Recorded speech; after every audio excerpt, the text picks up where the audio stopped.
Il pesto di cavolo nero per condire la pasta asciutta è una ricetta che sorprenderà te e i tuoi commensali. È facilissimo da prepararsi, ha quel tanto di inconsueto da stimolare la curiosità e soprattutto ha un sapore pazzesco.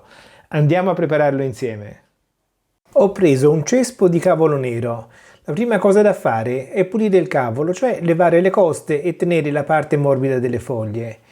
Lo faccio in maniera molto semplice, sfilando la costa in questa maniera. Prendo la foglia dalla parte del gambo e con le mani sfilo via la parte tenera e butto via la costa. In poco tempo arrivo a pulire tutte le foglie di cavolo nero. Appoggio le foglie in un colapasta e le sciacquo velocemente per eliminare eventuali residui di terra. Poi riempio una pentola di acqua e trasferisco le foglie. Dobbiamo lessarle. Metto la pentola sul fuoco e poi aspetto che bolla. Quando l'acqua bolle, mescolo le foglie in maniera che si cuociano in maniera uniforme. Dopo 5-10 minuti al massimo le scolo e poi devo aspettare che il cavolo nero si raffreddi. Mentre il cavolo si raffredda, preparo gli altri ingredienti. Il primo è il pecorino romano.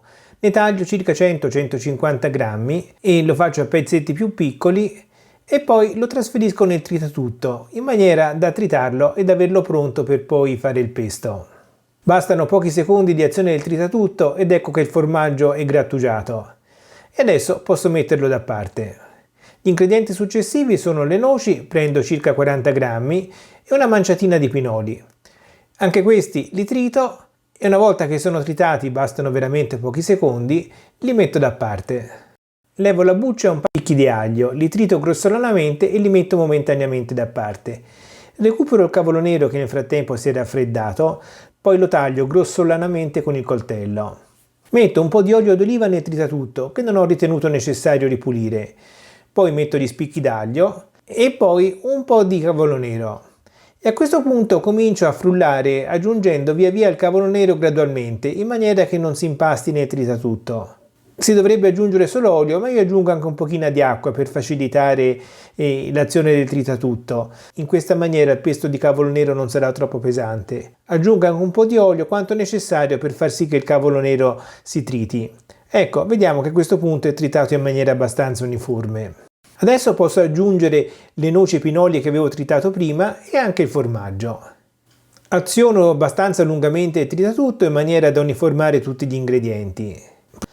Il pesto si presenta in questa maniera. Mi sembra che sia un po' troppo denso e ancora non sia sufficientemente omogeneo. Lo assaggio e manca anche un po' di sale.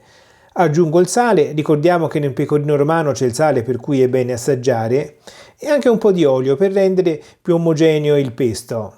Chiudo il tritatutto, lo aziono nuovamente in maniera da amalgamare tutti gli ingredienti e a questo punto, sì, mi sembra che come consistenza ci siamo, faccio anche un piccolo assaggio e ci siamo pure di sale. Perfetto! Con il pesto di cavolo nero io vedo bene qualsiasi tipo di pasta. Noi abbiamo fatto delle linguine. Qui sono praticamente cotte, per cui possiamo andare a condirle. Prendo il pesto di cavolo nero, ho già preparato la zuppiera e accanto metto la pentola. Non butto via l'acqua della pasta, per cui le levo con delle pinze, poi aggiungo il pesto di cavolo nero e poi un po' per volta aggiungo un pochino dell'acqua di cottura della pasta per stemperare il pesto. Poi inizio a mescolare la pasta asciutta, aggiungo dell'acqua di cottura se necessario, aggiungo anche un po' di pesto se mi sembra necessario, finché la pasta asciutta non ha raggiunto la giusta consistenza. Ecco qua, le linguine al pesto di cavolo nero sono praticamente pronte. Li raccolgo in un nido come al solito senza riuscire a fare quello che fanno gli chef, ma non importa perché l'importante è che siano veramente buone. Il profumo promette bene, l'aspetto pure e vi garantisco che anche il sapore è una vera meraviglia. Un trionfo di toscanità ma anche in una ricetta moderna. Di pesto ne sono avanzate 6 porzioni abbondanti. Io le ho congelate con uno stampo da muffin. In questo modo posso riutilizzarlo quando voglio, con zero sforzo. Se questa ricetta ti è piaciuta, lascia un mi piace, aiuterai altre persone a trovarla su YouTube. E ti invito subito a vedere questo video, che troverai certamente interessante perché è stato scelto appositamente per te.